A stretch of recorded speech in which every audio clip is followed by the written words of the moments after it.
Katie?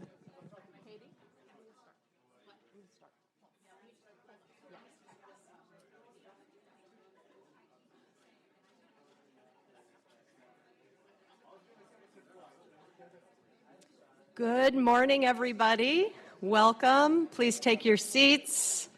I know there's lots of people we want to talk to. For those of you who are on the in-person seating, please do find your seat. In fact, I don't even know where my seat is supposed to be. Where am I supposed? When I come down, anywhere here. Good morning. We're going to start. My name is Rebecca Winthrop. I'm the director of the Center for Universal Education here at Brookings. I'm so pleased to welcome you all here in the room, but a special warm welcome to the close to 1,000 people who are watching online from around the world. We are really pleased you're tuning in. This is a really important topic. We are gathered today to talk about the intersections between building climate resilience and advancing environmental sustainability on one hand, and advancing quality and relevant education for all on the other hand. And these are definitely linked. This is the marriage of Sustainable Development Goal 4 and Sustainable Development Goal 13, and probably many other Sustainable Development Goals. On the one hand, the planetary crisis, which is the interlocking climate change and environmental degradation phenomena many countries are experiencing around the world, is holding back progress in education. It affects schools, it affects teachers, it affects students, it affects how ministries work, it affects how governments can actually serve their kids in accessing quality, relevant education. And on the other hand, the education crisis, the fact that many kids are out of school, many kids who are in school are not receiving a high quality education, and many kids are not learning the skills they need for today's world, including developing sustainable citizenship mindsets and developing green skills for the economy. That also, in turn, holds back progress on climate action. For us here at the Center for Universal Education, we were thrilled to co-host this event today because we focus a great deal on system transformation around the world. And what better way to really think deeply about how to make sure systems are transformed so they can be more equitable and relevant than really thinking at the intersections. So it's a big shout out and thank you to the Global Partnership for Education. I'm looking for Lauda. Lauda, thank you to you and your whole team, Surtaj and Julie and Sarah and many others, as well as our CUE team for co-organizing this event. About a week ago, the Global Partnership for Education launched a new framework. I really like it. I encourage you to go look at it. It is a framework to advance climate-smart education systems. They received quite a bit of feedback from their network and ministries of education around the world that this is an area that needs more support and more work. And part of why I really enjoy reading this framework and think it's going to be helpful is it unifies a lot of the different silos and communities that have been talking about the intersection between climate change and education, from disaster risk reduction to green skills to climate literacy to infrastructure, et cetera. And we're going to hear all about it in a moment. And before we do, I want to say a special thank you to all our esteemed panelists, to ministers, government officials, honorable guests. We are very, very pleased to have you. And Brookings is a platform for advancing civil dialogue on important topics, sometimes hard topics, and we always like to be very transparent, so we want to make sure you know that the UAE and Denmark are donors to GPE, and one of our panelists today, and Didicus Jules is a board member of GPE, and that we at Brookings are committed to quality, independence, and impact in all of its work, and in our activities reflect that commitment. The views expressed today are those of the speakers and do not necessarily represent those of the Brookings Institution, its Board of Trustees, or other employees. All to say, if you take issue with anything said today, don't blame my boss. So please do tweet at #ClimateSmartEducation. We've gotten a lot of questions already. You can continue to email them at events@brookings.edu. We're going to kick off with Laura Frigenti, the CEO of GPE, sharing their work and the framework, and then we're going to go through a series of fireside chats and presentations, and we will pause and take questions from the audience and from online as we do so, and I will introduce our panelists and speakers as we go. So Laura, over to you.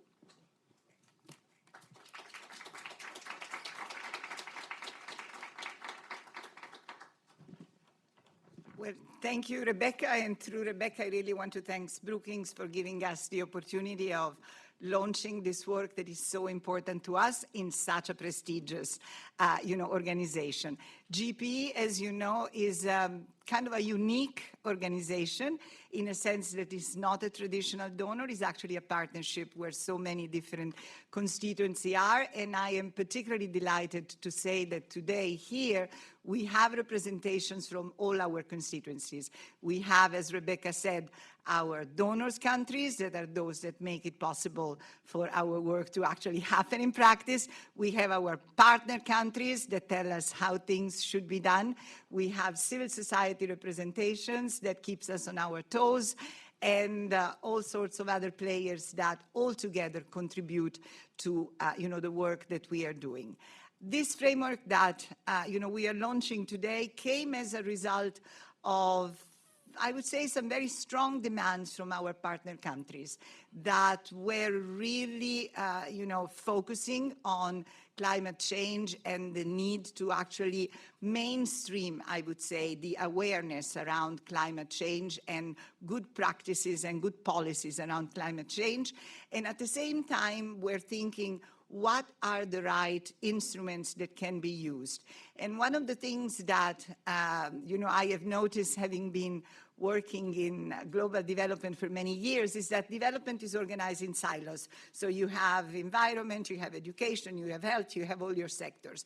And one of the things that actually came immediately clear to us is that this was a great opportunity to bridge some of those silos, because education actually is, the education sector is a fantastic way for any message to reach so many different players and so many different actors. And this is why we thought about this framework. This framework does many things. As Rebecca said, is a simple, easy, user-friendly type of document that has the beauty of concentrating together lots of good practices, lots of good ideas, leaving each government the latitude of then adjusting it to the nature of the specific context of the country that they are managing and they're representing. And there are two things that I want in particular to stress. Schools are a fantastic way to pass messages on to a very large number of citizens. If you think about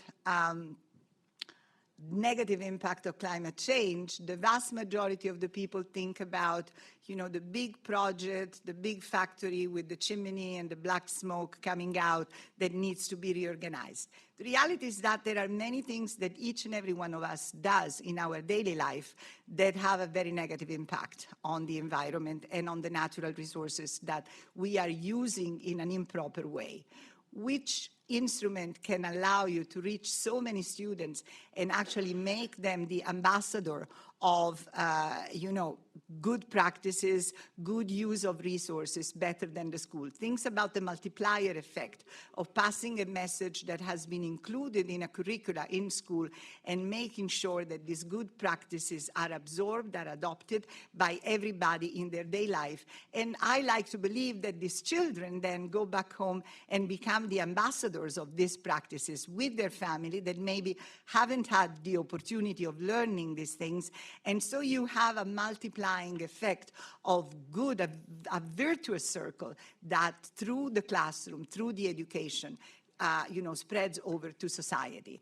In many countries in which we are working, there are no other ways to reach as many people in one go as the education system and the network that it allows you to reach. So that, I think, is a very important aspect. But then yesterday, when I was talking, I was actually doing an event at the World Bank with one of these fantastic youth leaders. And I said, why do you think that education and climate change have such a strong nexus? And she made me think, and she said, well, because we are the leaders of the future. We are going to be the policy makers of the future, the head of industry of the future, the decision makers of the future. And so if we learn very early in time what is a good approach to climate change and the use of natural resources, then that stays with us for a very long time, and we will not have to adapt and adjust. It will just be with us, genetically present in us. And that really made me think about that there is also this other aspect, that so many of the children that we educate in the school are going to be the future leaders. And so to make sure that they become the champion is something that is really going. She's here, actually, the person that gave me that idea. Thank you for being with us. Then there are all other aspects that are important, like the way in which the schools are built, the way in which, for example, they allow a more economic use, for example, of water, of energies, of solar power, et cetera, There are so many different ways in which education can be a conduit for good practices, and this is why we thought that it was really important to put together this framework to make sure that there was a consolidated place where all governments that wanted to use these ideas and then transform it and adjust to the context of their particular countries could find that. And we also like to believe that this is one area where we want to continue working with the partner countries. That is also, the other part of our work that I wanted to stress. Government are asking us, well, help us, for example, adjusting the curricula so that we can introduce, the right practice, and how should we do that? What is the right time? What is the right message, et cetera, Help us train us, our teachers, so that they can pass the messages. Help us, understand what the right standards for constructions are. So this is a whole work that GPE is developing with partner countries that I see as really a growing line of work with a growing demand, and I am particularly happy that our organizations can help countries that are really trying to tackle very difficult challenges with something that is simple, that is ready to be used, and that I hope is going to be a significant and permanent impact on the environment. With that said, we pass the word to the next panel. Thank you.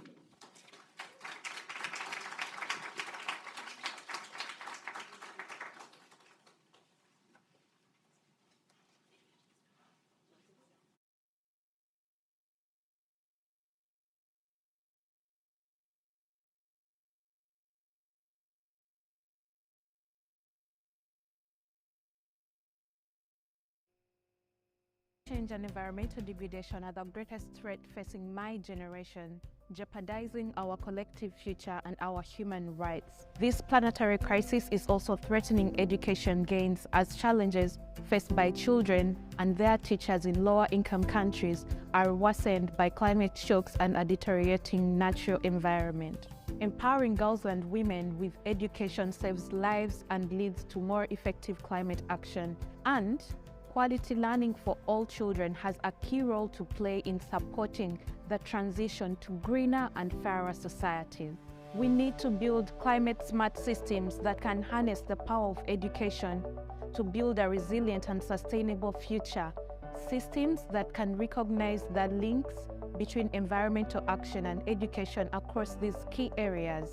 First, policy and planning. National plans and policies for education need to address environmental issues, and on the flip side, climate change strategies must consider the role of the education sector. Next up is data and evidence. We must collect, analyze, and most importantly, use data on the impacts of climate change and environmental degradation on education. Coordination is also crucial. Ministries of education must be brought into national climate change decision-making and coordinating platforms to maximize the power of education to build greener societies. There can be no real change without investment and financing. We must mobilize equitable financing targeting the most vulnerable to invest in climate adaptation and sustainability in education. Infrastructure faces some of the most tangible impacts from climate change. We need to plan, design, and build safer and sustainable schools to have a minimal environmental footprint. Teaching and learning is another key entry point. Teachers and students must learn to become change agents and advocates who can engage with issues of climate change critically and constructively. Finally, we need to consider schools and communities. Schools are community hubs that can promote environmentally sustainable practices and draw community members into climate and environmental initiatives. There is no time to waste. As we face an increasingly uncertain future and the urgent need to protect our planet, we must harness one of the most powerful forces of change that exists: a quality education for all.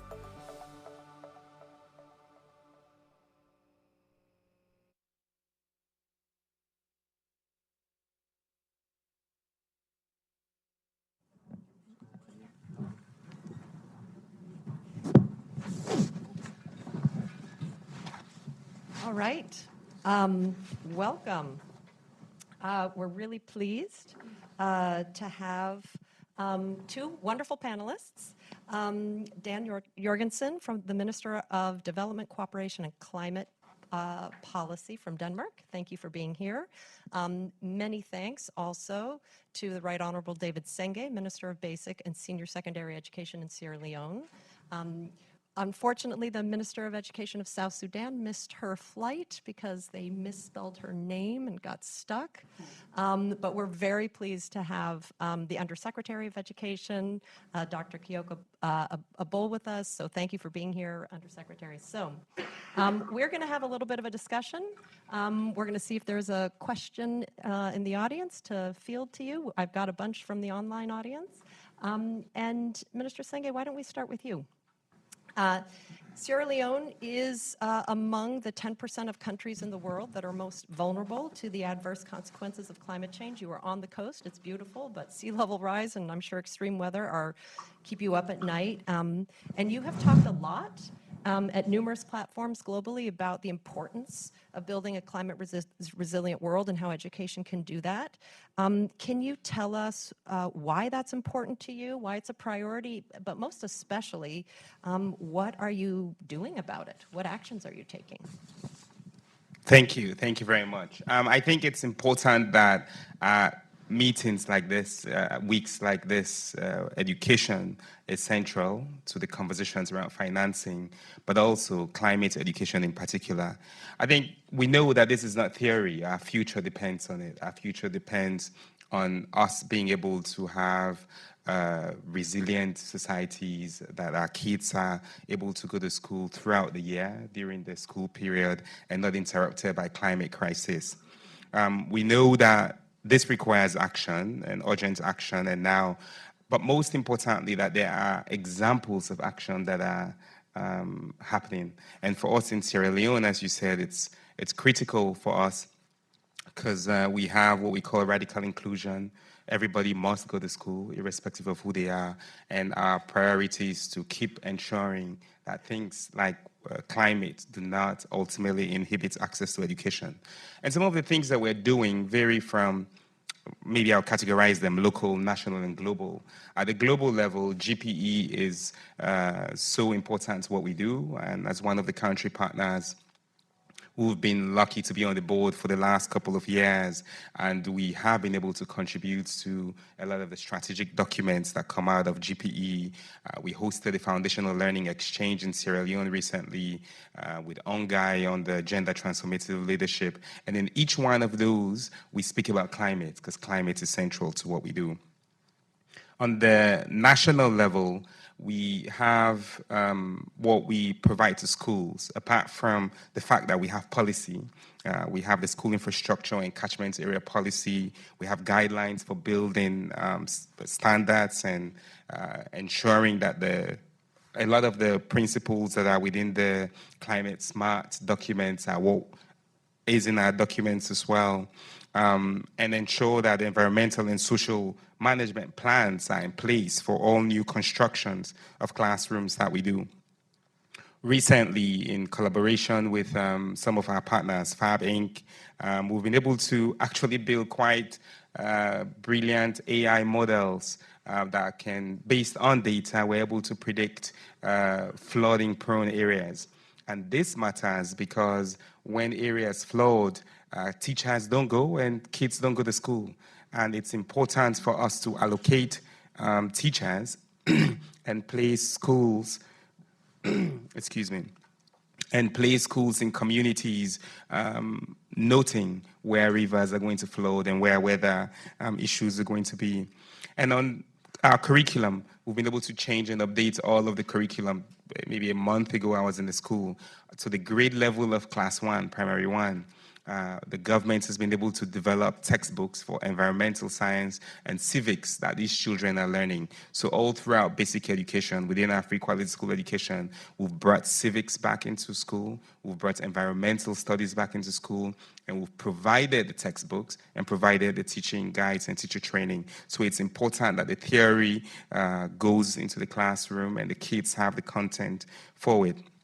And I'll end perhaps with 2 stories. One is, I think 2 weeks ago, I was on a trip with the president to the riverine areas in the south of Sierra Leone. You drive from Bo, the biggest city, 2 hours.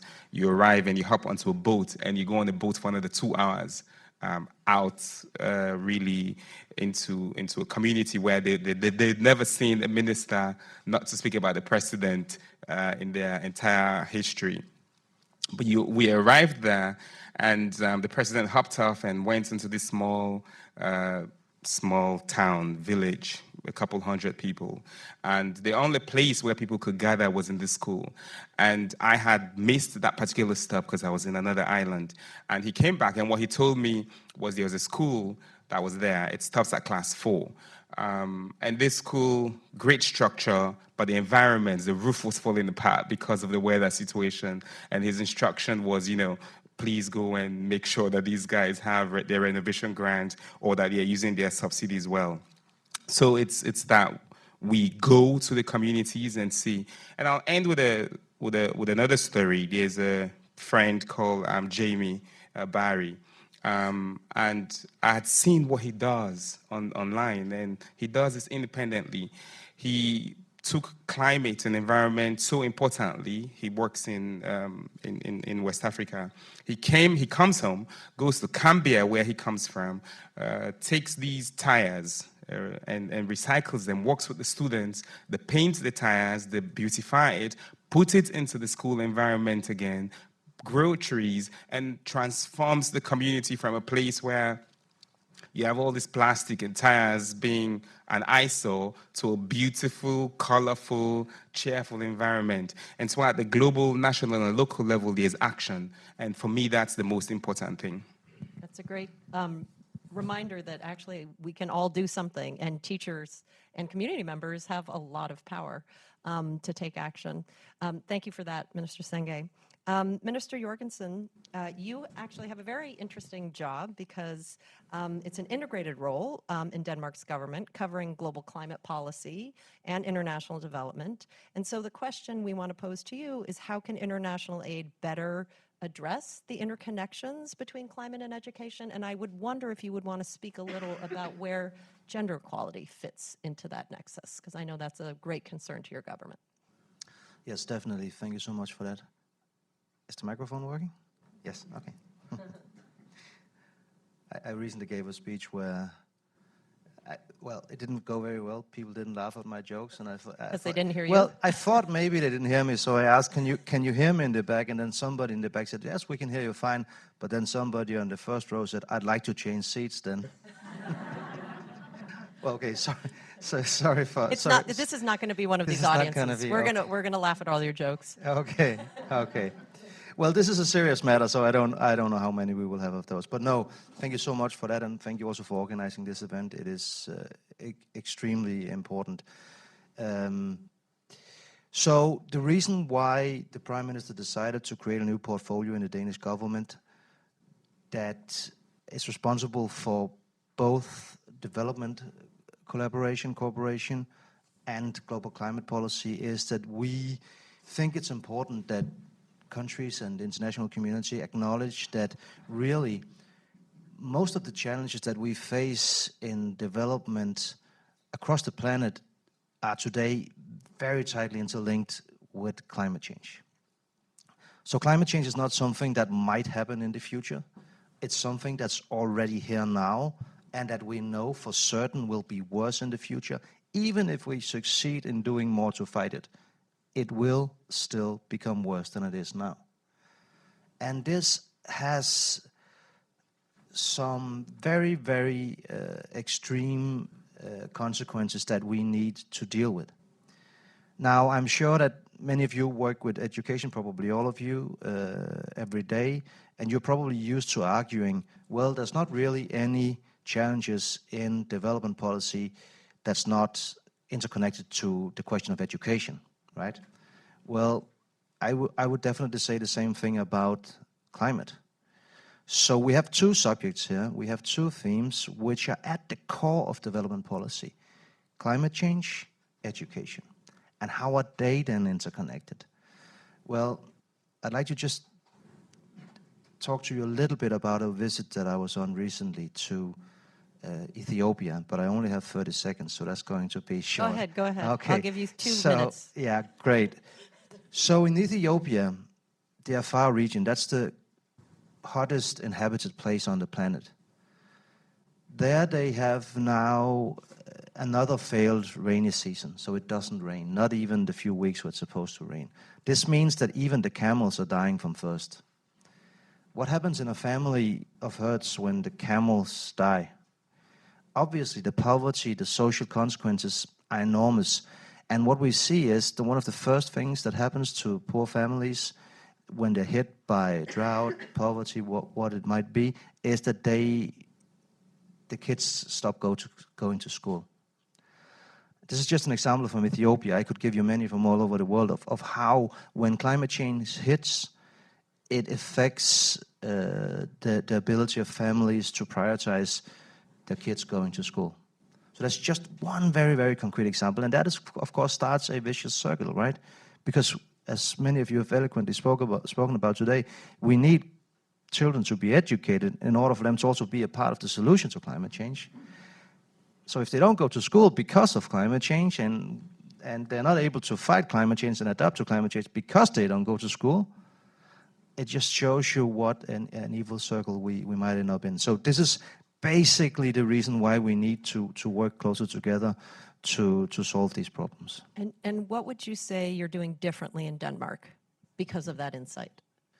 Well, I would say first and foremost, we are focusing a lot on not only mitigation. Now, most of the meetings that I go to all over the world, I speak about mitigation because Denmark is known for our energy transition and deployment of renewable energy. All of that is important for us to fight climate change. But what people forget very often is that, as I said earlier, climate change is already here, so we need adaptation. Plus, it's easier, even though it's hard enough, it's easier to mobilize financing for a big wind turbine project that will generate some revenue than it is to help the Afar region to adapt to droughts, because there's no money in that. That's basically drawing on the willingness of governments and institutions to, for idealistic reasons, help. So we need more governments and institutions to realize that if we don't start allocating more money for climate adaptation and resilience right now, the consequences will be catastrophic.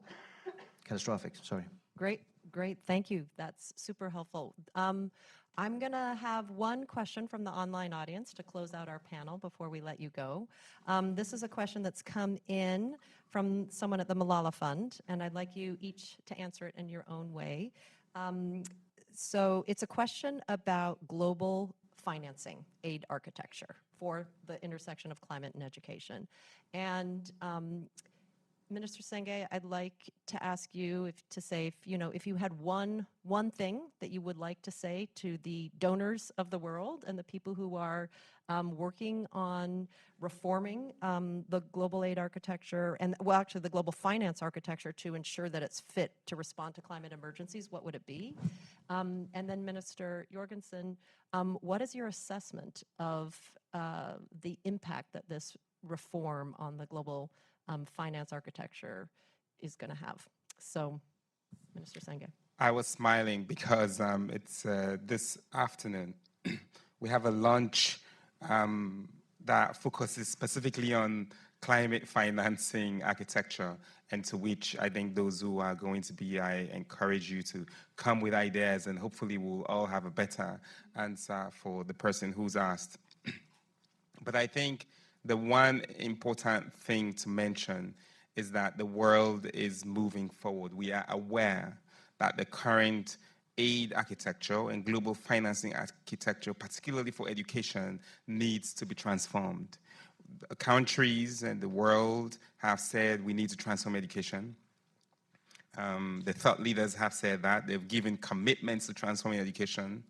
We cannot transform education within the same systems of delivery that existed. We are where we are because those systems themselves did not get us the results we needed. And unfortunately, you cannot do everything without money. There are certain things you can do. My team has what we call the Zero Leones Challenge, where we have to solve problems with no money. But largely, we need money.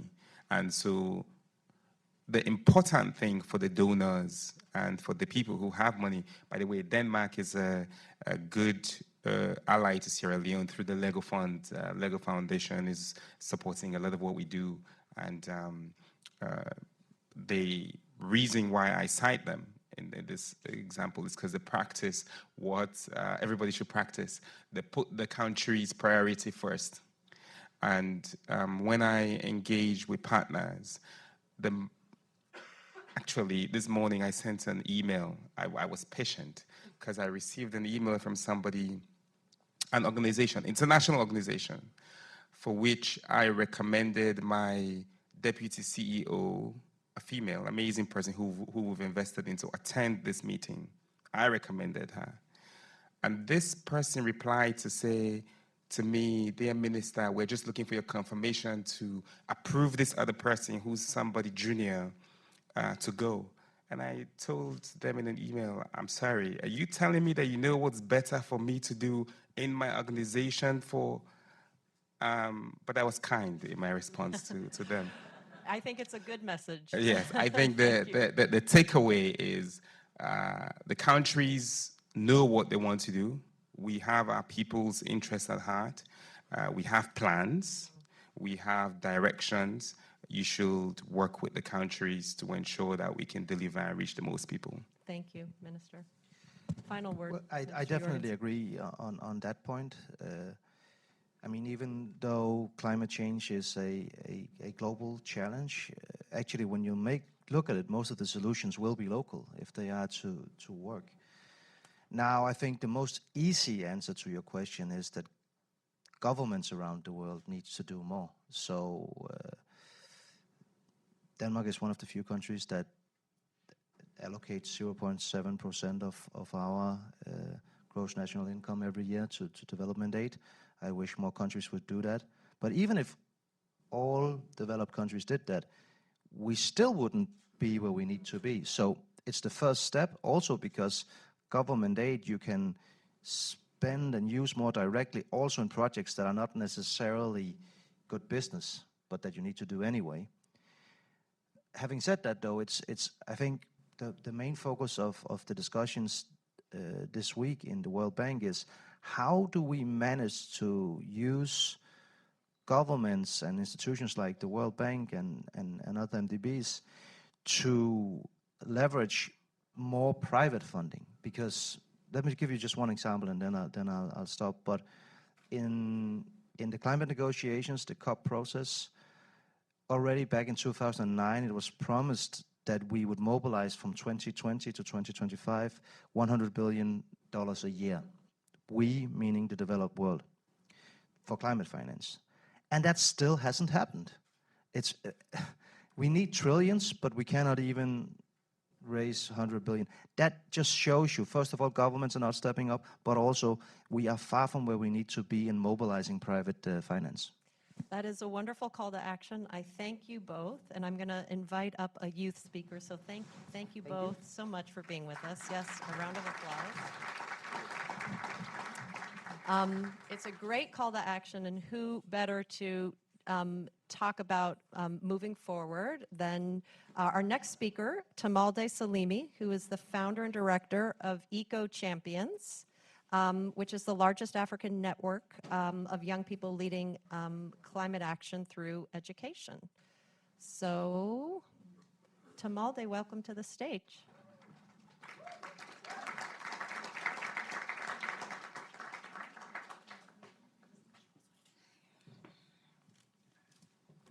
Good morning, everyone. Really excited to be here, and thank you for inviting me. My name is Temilade Salami, and I'm a GPU leader from Nigeria and the founder of Eco Champions, a youth-led organization that works at the intersection of climate change and education. This is Lagos, and over the past few years, Lagos has experienced an increase in flooding, especially in waterlogged areas. Rainfall levels in the city have greatly increased due to climate change and sea level rise. Last year, over 24,000 households were affected by excessive flooding in Lagos, Nigeria. And I have lived in this city for the most part of my life and also studied here, so it's really personal.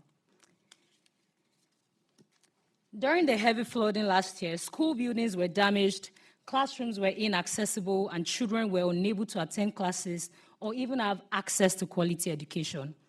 This picture is a picture of a school called Community Primary School, and the school is a victim of yearly flooding, and that leads to regular closures. The students and teachers would always have to walk through this bridge in order to access their classrooms. And when the flood becomes unbearable, the teachers and students have to stay at home. Climate change and access to quality education are closely intertwined, and as we can see from the flooding incident, this reality continues to fuel my passion to advocate to take action on climate change and education in Nigeria and in Africa. And this is why I'm playing my part through Eco Champions in Nigeria, an organization I founded 6 years ago while I was in school. And through our two programs, first the Climate Change in Classrooms and also the Climate Education Leaders Fellowship. We have taught thousands of students in different schools about climate change and have produced contextualized materials on climate change. And this is one of the books that I wrote. As you can see, it's illustrated in black characters just to give more context in the schools. And we use this book to teach in primary schools and secondary schools in Nigeria. And this is one of our fellows. His name is Don. And this is him just trying to host a roundtable discussion in his university, and he's one of our climate leaders fellows from Kenya. And Don brought together his classmates to discuss climate change and how they can also go to communities to effect change for the teachers and also the students. My experience with Eco Champions has really illustrated that the impact of climate change is really severe on education. From floods in Nigeria to Cyclone Freddy in Malawi and droughts in East Africa.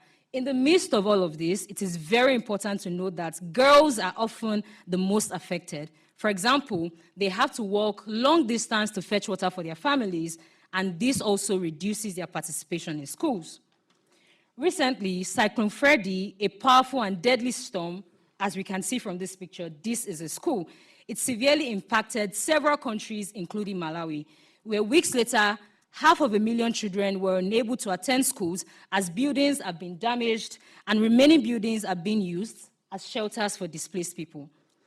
Through my work with students and young people, we see the impact of education on resilience and climate change and mitigation. For example, at Eco Champions, we have been able to reach thousands of students in schools and young champions across Africa. So far, we have trained 70 young people across 26 African countries to take the lead on climate change education. And I can only imagine what would happen if investments in climate education and teachers was scaled up so that every girl and boy receive quality education that includes climate education. This will not only empower young people like me to take action, it will also accelerate the green transition. So I ask today the ministers and every guest seated right here that climate change education is very important to drive the green transition. Thank you.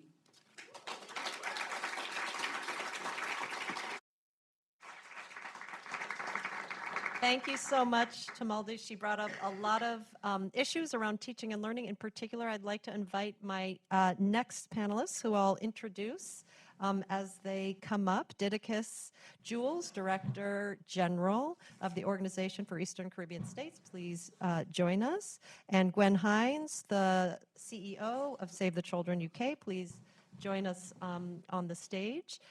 We are moving now. We've gone from policy planning and financing, and we're moving into students, teachers, and communities, and thinking about shifting learning practices to support climate-smart education systems.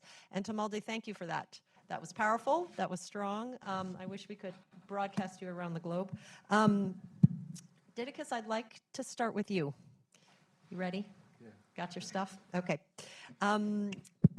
Your region, the Caribbean, is particularly vulnerable to changes from a warming planet. You've got extreme weather, you have hotter temperatures, rise in sea level. We heard a little bit of that from the Minister of Education from Sierra Leone.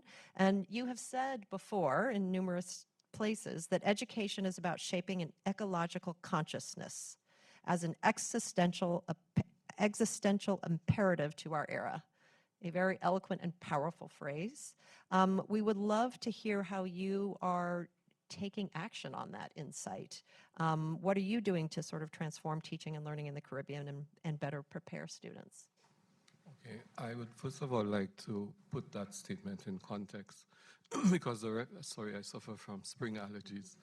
The reference to ecological consciousness is more than just environment. It is really about having a more universal mindset about the purpose of education at this historical moment.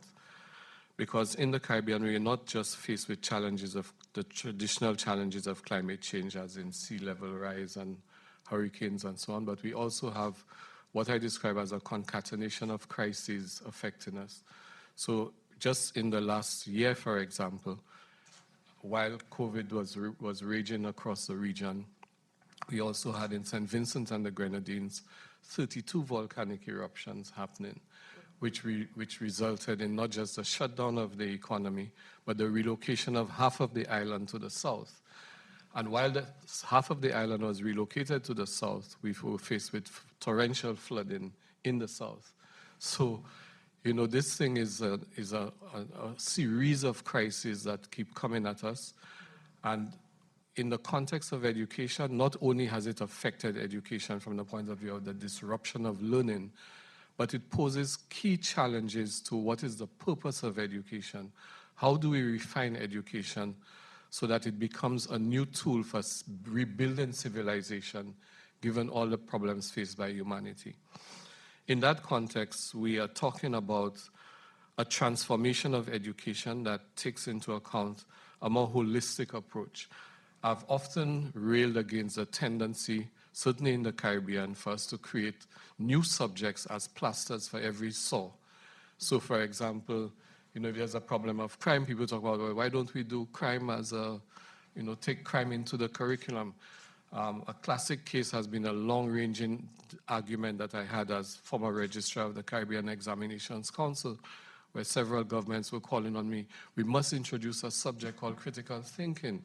And I'm like, well, critical thinking is not really a subject because mathematics properly taught is critical thinking. Learning a foreign language is critical thinking in a linguistic sense. English literature is critical thinking. So the challenge there, if I transpose that argument to the sphere of climate change, while I agree that we must address climate change issues in education, we have to look also at ways in which, first of all, define what is the purpose of education, as I said, and then look at what are the core things that we need to do in education. We don't need to throw the baby out with the bathwater. Let us look at a redefinition of some of the core subjects, define those core subjects. So in every subject, there are opportunities for introduction of critical thinking, as in problem solving, linking those problems not to abstract academic problems, but to problems facing communities in society. In the Caribbean Examinations Council, for example, there's something called school-based assessment. And the school-based assessment can be done by an individual student or by a group of students, which encourages group work, collaboration as well as competition. The subject matter of these SBAs could be the application of knowledge in the particular subject area to real-life situations and problems. Looking at how we can embed issues of climate change, not just in a scientific understanding of climate change, but importantly, the action that needs to be taken by students to begin to make the changes at home, in their communities, and within the country as a whole. So an opportunity for education to be a generator of new ideas, innovations, community-based action, as well as stimulate the knowledge base and the awareness about education. And by the way, whatever we do in schools automatically reaches into the homes. Because if students are fired up with the need for example, food security, and they do school gardens at home, they do home gardens. Great, thank you. Gwen, I'd like you to build on that a little bit and talk about just picking up on what Didika said about the importance of schools at the center of their communities. Kids come back. It's not one hopes that it isn't, an impervious wall between the school door and the rest of the community. And really hear from you what the role of communities themselves can be and how they can work together to support schools, monitor progress, drive systems to become more climate smart. And I know that you have a lot of examples from community engagement, given SAVE's work, trying to do that. So we'd love to hear some. Sure. Well, we could all talk for many hours, I know, and I could give you hundreds of examples, but I won't. But I'll really try and build on what Didika and many others have said today. And two pet hates I want to put on the table today. One is silo working. So it's lovely that we're talking about how climate and development come together. In all the debate this week about funding, it gets into, well, do we fund climate change? Do we fund development? Of course, we need to do both. They're very, very linked. There are trade-offs. We need to look at that over the time horizon. But fundamentally, these things are linked. And as others said, climate crisis is something happening now. And we need to think about those things. My second pet hate is that we're going backwards. I've been in international development for 25 years. First 20 years, great. We all talk about the progress being made. Oh, it's great. We halve child mortality. We make all this progress. Pre-COVID, we all talked about how far off track we were for the 2030 SDGs. This year, we have the midterm review. In the last couple of years, we've gone further backwards, and it's shocking. And we still have so far to go. We cannot afford to keep going backwards. So I was saying earlier, one of my really big issues at the moment is how do we do much better at shock-proofing progress? When I lived in Malawi and I ran the UK aid program there, I used to sit with the finance minister. He needed 27,000 new classrooms. Well, if we're losing them because Cyclone Freddy, if we're losing them because other things happen, how on earth do we keep up with that? Never mind the kids. When I was in Uganda last year, schools have been shut for 2 years. The loss for those kids is massive. So coming back to your point at what do we do about it, something we've been working on, and just given one example is the Philippines, where we've been working with the government, working with the Prudence Foundation, who work in insurance, so love this kind of thing, on a comprehensive schools safety framework. And what I like is it's not just for climate risks, it's all hazards. In fact, it was actually designed for different kinds of hazards. So when we work all over the world, the disruption can be conflict. The disruption can be an earthquake. The disruption can be floods, it can be famine, it can be COVID, it can be anything. We need these comprehensive frameworks that bring all those different things together. And what I really like about the work we did, again, as Minister Senge said, it was led by the government, by the Minister of Education in the Philippines. We came in behind with global experience ideas, but it was really designed to apply at the community level. And we saw during COVID, I mean, including in the UK where I live, the community level is where things happen. You can have the most sophisticated systems in the world, but if they don't work at that community level, they're not going to work. That is your point of bigger risk or biggest opportunity. And we've gone beyond that and brought kids in. My husband's a teacher. I have teenage boys, and I can tell you now, my husband's pet hate is people say, oh, school should be doing this. What you need is to actually design it, and you need to design it around the way teachers and schools and communities work and the way kids work. Because kids are the ones who can tell you, well, you think that's a really smart idea, but that doesn't really work in reality, or I've got a better idea. And so how you have those comprehensive frameworks, and we're keen now that we adapt that kind of mechanism around the world. We were just talking about how do we take the lessons that we've all got, how do we do this as a public good? And just one final thing to say is, something else we're working on, and I think leads from that, and I think for all of us is, what is the day one contingency plan for education in crisis? I'm a humanitarian by training. We pre-position food, we pre-position supplies. How do we pre-position that education restarts on day one in a crisis so we don't have all these losses? Thank you. Thank you, Gwen. There's a question from the audience that I want to pose to both of you, and then I want to see if there's any questions in the room that you would like to ask. So just raise your hand and we'll have a microphone come to you. So we have a question online from the Association for Progressive African Educationalists. And the question is, do you think that the framework, GPE's framework on climate smart education systems can be taken up and used by communities? And I would love to hear your thoughts. Didicus? Yeah, I'm just looking at do you even, I would quiz you on the framework. Yeah, I thought you would come with that trick. I'm looking at the framework. It covers policy and planning, finance, physical infrastructure and facilities, partnership and coordination, curriculum, teaching and learning, data and evidence, and school community linkages. I mean, that is a pretty comprehensive framework. And one can come with different models, but the 7 elements of that framework pretty much covers everything. And I believe it can be applied not just at the level of the state or the nation, but also at a community level. So one then has to find creative ways of ensuring that these different elements are touched on. So for example, in terms of physical infrastructure and facilities, as we heard earlier today, a lot can be done by communities in maintaining their schools and helping to upgrade the schools, even if it is ultimately the responsibility of the state. But communities taking charge and assuming responsibility for these facilities is a very important step in claiming ownership and having a bigger say in the governance of schools. So at every level, in the Caribbean, we have designed, and I was chair of the working group at the Caribbean level, looking at a redefinition of the new Caribbean school, and that preceded COVID.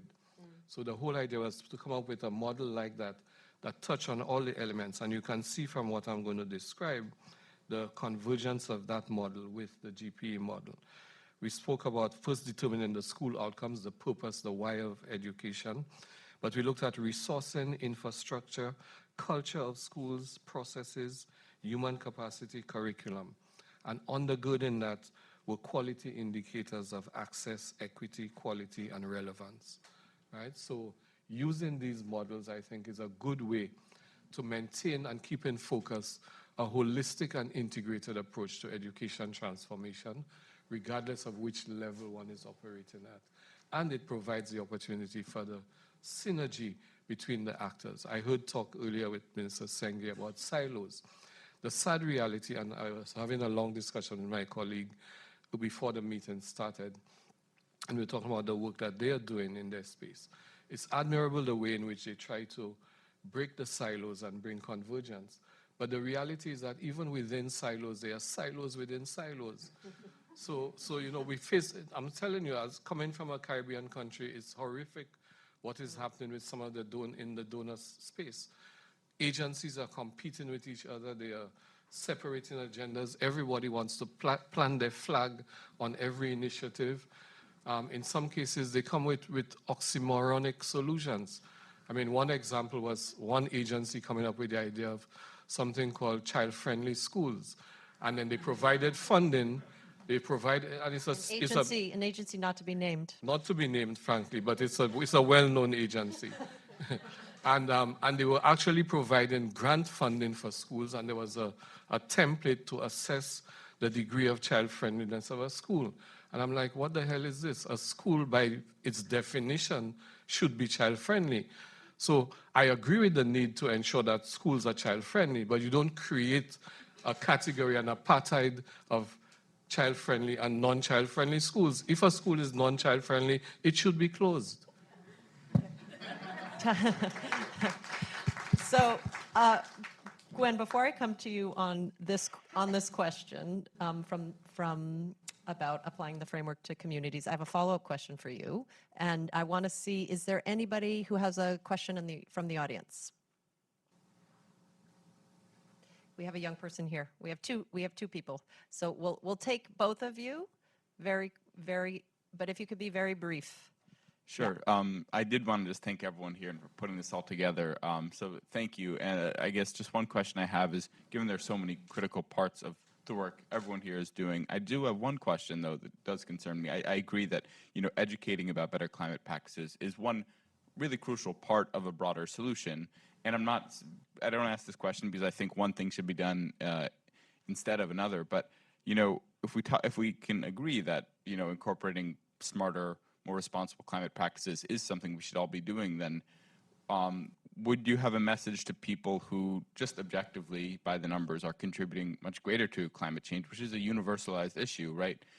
Even holding up a mirror to what we do in the U.S. And wealthy nations that are just objectively, and not only people, and this applies to me too, I know for a fact that I am contributing way, way more on a personal level to climate change. It's a good question. It's a universalized issue. So what message would you send to people in wealthy nations, to corporations that are driving this issue, if we can all agree that, we should be teaching these better practices? Thank you. Sorry, I know I'm rambling, but no, anyway. No, you're not. It's a great question. Thank you for your work. Seriously, I just want to stress that. It's a great question, and it's a little bit of self-reflection in a speak truth to power way. So what would be your message? I live in the U.S. I'm sure my carbon footprint is much larger than people in your part of the world. So I want to take the second question, and then you can both respond. Go ahead. Hi, I'm Joyce Adolo, and I'm actually with Save the Children. And it's about the point that you raised, Rebecca, about the utility of the framework at the community level and the engagement of private partners and by private public institutions, because we know we can't deal with it if the oil producers like in Nigeria are not part of the solution. So, just putting it out there, I don't know what your thoughts are about that, because that's something that I felt was not addressed. Thank you. So, Gwen, framework at the community level, and can you wrap in public-private partnerships? And I think it's a good challenge. Like, what's our message to the people who produce a lot of the harm when it comes to climate? So many issues in there, and fantastic to and absolutely defer to Joyce, and I think so just to try and wrap those issues up. Firstly, absolutely, we need to mitigate the climate crisis, because if we're not doing that, we're just walking into such a big issue. But what's also coming through here, I think, is that, even if with the best wind in the world we get to 1.5 degrees, we are still have a lot of problems baked in. And today we are seeing the Horn of Africa, Pakistan, elsewhere where things are already being hit. And my point is it's also all those other things which are happening. And we know, you just project forward, conflict, climate, more pandemics, all these things end up overlapping. And just have a picture in your mind. Something we did last year was we interviewed nearly 55,000 children around the world, 41 countries. Biggest ever survey we'd done. And what was fascinating to me is people often think of kids as passive. We have to help sort your future. I mean, we've all seen they're busy campaigning on these things. But what was interesting to me is they see the climate crisis and inequality as absolutely linked. And they see it as basically grown-ups, you've ruined the world. So either get out of the way or fix it. And we also mapped there's about 800 million kids where poverty and vulnerability and risk to climate issues is very, very overlapped. So I guess what I'm saying is all these links, they're incredibly overlapped, and we need to absolutely do our bit now, and that includes helping people today who have done nothing to create this crisis and who are suffering the worst effects, as well as trying to make the problem smaller. And that absolutely has to be grounded in community reality. So you look at what is the number one issue for you today? Because, you know, talking about what happens in 5, 10, 20 years when people are actually struggling with this today, you know, kids' education cannot wait. That's the whole point. It's in the title of the organization. You know, GP, ECW, it's all working together. If my kids lost 2 years of education, I stress about that. And yet we look at the rest of the world and we think, oh yeah, we'll get to that sometime down the line. We can't do that. Thank you. Thank you. Didicus, I'd like to give you the last word. Yeah, I can just say ditto to what my colleague said, but really the youth are the army of the future. And that's why the importance of the school in that whole process, the intersection of climate change issues in the school, so that they can begin to shape solutions, begin to think about the issues. It's true that there's a disproportionate contribution to the effects of climate change between the developed countries and the underdeveloped or developing countries. However, that does not absolve us from the developing countries from our own responsibilities. Because on a proportionate level, it's one thing to talk about recycling, and sometimes we engage in actions that feel good, but really don't have an ultimate impact on the problem. So in the Caribbean, a lot of effort is put now into plastic recycling because after every flood, the extent of plastic waste is obvious, coming down with the rivers and so on. However, is the solution just recycling of plastic? If we continue to import plastic stuff in plastic containers, it requires a resolute political will to say no more importation of anything involving plastic. Or if that plastic is brought in, it has to be the type of plastic that can be recycled in a meaningful way. So there, you know, I think one has to be very strategic in the approach to this question, but definitely there's definitely a divide between older people in the world today and youth, because, I'm really heartened by the work being done by my colleagues' organization, because listening to those voices is very critical. Doing the surveys, being able to map what 1 million kids are saying and thinking, and importantly, feeling about these issues will help us determine how best we can support them in their ambition to lose their fear, to take decisive action, and to shape the future that they want to see. Thank you both so much. Thank you very much.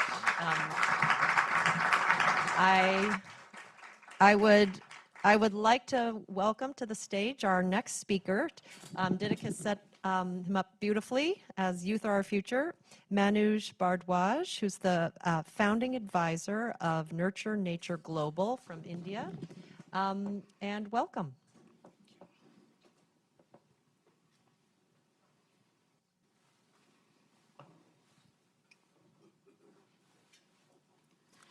Hi, good morning, everyone. Excellency, honorable ministers, members of the civil society, academia. Thanks to GP and Brookings for giving me this opportunity. My name is Manoj Bhardwaj. I'm from India and also pursuing my PhD in international climate policy here at American University in Washington, DC. So first few slides about our work in India. So we are Nurture Nature Global. We partner and spread climate awareness through education. We started in 2016 as an event, just like with a simple cause to create awareness around climate change and its adverse impacts. So we did a lot of activities, and it was started in Chandigarh, in the northern part of the country, with the name Nurture Nature, Be the Change, Bring the Change. So we did seminars, competitions, street plays, cycle rallies, sapling plantation drives, and many more activities to make the people aware. The impact was like we covered around 20 cities across the country, and it was like a lot of people participated, mostly young people and also elder people. So we literally spread the education around climate change. And then there are a lot of activities we have done over the years. So this is what we are doing, obviously involving school children and young people. Now, how the climate crisis impacts education. We have been hearing from all the learned speakers that climate crisis is an education crisis. So I have given this chart that there are direct effects and then there are indirect effects. So as you can see, there is destruction of education infrastructure, degrading of learning environment, stress on wash infrastructure, and then ultimately it increased vulnerability of education systems. And when we talk about data, the education of more than 40 million children is being disrupted, and it has been quoted by the UK government in one of the studies. Now, as we all know, that climate events destroy schools and other critical infrastructure, and which prevents children from getting formal education. So here is an overview like how, for example, heavy precipitation results in drop in school attendance and poor performance school dropouts, which obviously leads to a decline in educational attainment. And then obviously poverty and climate change disproportionately impacts the poorest, deepening existing inequities, as our speakers from the Save the Children UK said. So what are the main events, climate events that really affect, prevent students or children to get into the schools? These are droughts and water stress, floods and severe storms, and severe heat stress. So now we see what's the climate change impact on education infrastructure in India. So if we see the climate events, there are like two types of events, like fast natural hazards and slow natural hazards. Fast are like flood, cyclones, which quickly impact the education infrastructure, and then we have droughts and environmental degradation, which over the period results in decline in the number of children going to the school. And then again, according to the UNICEF study in India, and overall 80% of Indian youth responded that education has been disrupted through climate change. So it's documented, it's backed by evidence and data, so we cannot deny it. There's a picture of one of the drawing that has been made by children at a school in Bihar region in India, where she shows that like there is extreme heat, there's no water, drought, so which prevents children to go to the schools and remain at home so that they can be a bit healthy and don't get sick while they're at school. Then poor infrastructure already adds to the impact of climate change. We see this, this is a picture from, I think, Bihar again, at a GCC middle school, which is government school, which is a makeshift classroom under an asbestos roof, which is not like good enough for extreme heat temperatures and also like extreme weathers like rain and floods. And then again, you can see in one more picture that the infrastructure is really poor. So already there's poor infrastructure, which is not supporting the current education system. But adding on to that, if climate change, climate events affect that, it's a really bad impact in schools. Schools get, I would say, destroyed. So some facts and numbers. Again, Bihar is one of the states that get affected a lot in terms of school education. In 2008, around 1429 primary schools and 105 secondary schools were fully damaged. Then again, in 2017, 1522 school buildings were damaged. In Kerala, in 2018, 13 schools being affected by the floods. And on Odisha, around 5,735 elementary and secondary schools were reported. So India is already a very big country, so we need investment and support on a very large scale to support all these schools and education systems and infrastructure. One of the problems in India that there is lack of awareness. So one of the parents in one of the surveys by PwC said that it's a God will and we cannot do everything. So there is a lack of awareness and knowledge and education that people think it's just a God will, it's not a man-made thing. But climate change is a man-made thing. So what can help is education and knowledge. Education obviously increases the adaptive capacity, and then knowledge also helps to mitigate and tackle it. Now, role of education in enhancing the use of climate resilience infrastructure. It plays a very important role in local level adaptation, help young people to understand the impact of climate change and to fight it. And obviously it motivates them, what we are doing around in India through our organization. And then what schools and educational institutions can already do to strengthen resilience around climate change is capacity building, partnership, nature-based solution, and intergenerational dialogue, which is very important. Then again, the direct and indirect effect of quality education, which improved resilience and capacity to climate risk. This is one of the schools that we have supported in Punjab in India. In terms of infrastructure, we helped gather funding, and we got a very good infrastructure in this school with all the ACs involved and to tackle with floods and other climate change impacts. And as in the beginning, Rebecca, you said it's the marriage of goal 4 and goal 13 of SDGs. So I used it. So I mean, education infrastructure obviously deserves very great attention and adaptation policy. Education investment is more urgent. I cannot repeat more. Focus on climate education is immediate. And parallel, robust online education, e-learning infrastructure is also the need, because in terms of a climate, disaster, after a disaster, it takes a time to build the physical infrastructure, but online infrastructure can go online quickly. And rural and indigenous people require special attention. So this is what I wanted to say. Thank you very much, and thank you for your time. Thank you. Thank you, Manoj. Thank you so much, Manoj. You set us up beautifully on all the themes we're about to talk about in the next panel. So I invite the panelists to please, the next panelists to please come up and join us here. I am very, very happy to be joined. I'll introduce them as they come, Minister. Very happy to be having with us Mr. Mikko Alikainen, who is running the Adaptation Fund. Really important, all that we learned about the real-life impacts on infrastructure from climate change education. And then also very, very pleased, and thank you for being here and taking time, the Honorable Dr. Ahmed Balu Ali Falassi, who's the Minister of Education of the UAE. So I would like to start with you, Mikko. You have a big organization that is focused on lots of what we just talked about in all of the sessions, but we'd really like to hear from you now is, to get quite practical. How can we construct infrastructure that can withstand the impacts of climate change? And can you give us some examples of the work you're doing? Absolutely. Thank you, Rebecca, and really great to be here. Thank you to GPE and the Brookings Institution for organizing this important event. The climate change has huge impacts on infrastructure, including education infrastructure. And it's really critical that we ensure that schools are safe and healthy places for students to learn, and that they factor sustainability and climate resilience in their design. It is an area that has not been paid adequate attention to. I represent the Adaptation Fund. We've been funding adaptation projects for 15 years. We have about 150 concrete projects around the world, totaling more than $1 billion. And less than 10 have had significant education components in them so far.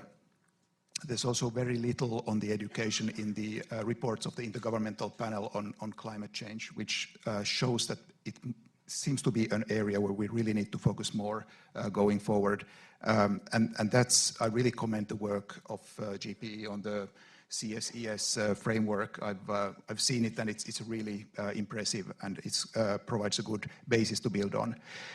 To ensure that infrastructure is resilient, of course, it's important to have regulatory frameworks for infrastructure that are up to date and that those are followed. And the following up part is also quite crucial.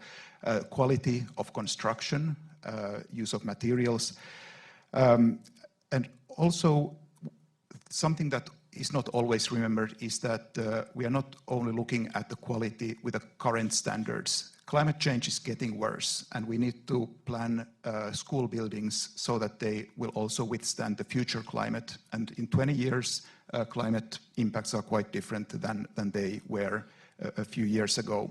Climate change is here already with us, as we know, and it's getting worse. Rare events are becoming more common, and this affects the impacts. They are getting stronger, and also the locations. We are seeing climate impacts in places where we didn't see severe impacts before. School safety protocols are really important, but I'm really happy that already today, many times the participation of the broader community has been mentioned. Community buy-in is really crucial in all adaptation projects. So consultations with stakeholders need to be done in a way that support the infrastructure, and equity is an important part in that. So we cannot provide adaptation only for some and forget about others. And it's often the most vulnerable that get forgotten, unfortunately. So, for example, poorer areas in countries, minorities versus majority.